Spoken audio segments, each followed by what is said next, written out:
আমাদের 11 জনের DB team কাজ করছিল।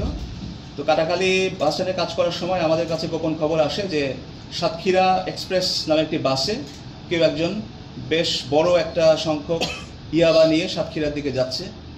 তো এই খবর পাওয়ার পরে আমি ডিবি টিমকে অ্যালার্ট করি এবং ওসি ডিবির নেতৃত্বে ডিবি টিম কাটাখালী ফকিরহাট থানাধীন কাটাখালী বাস স্ট্যান্ডে অবস্থান নেয় এবং সেই আমাদের সোর্সের দেওয়া তথ্য মতে বাস আমরা থামাই, লোককে আমরা হেফাজতে নিই এবং তার দেওয়া তথ্য মতে বাসের লাগেজ বক্স থেকে একটি আমের ক্যারেটের মধ্যে 20,300 পিস ইয়াবা, যার আনুমানিক বাজার মূল্য 1,01,50,000 টাকা আমরা উদ্ধার করি।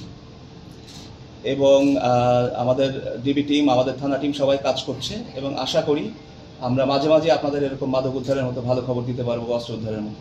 ধন্যবাদ।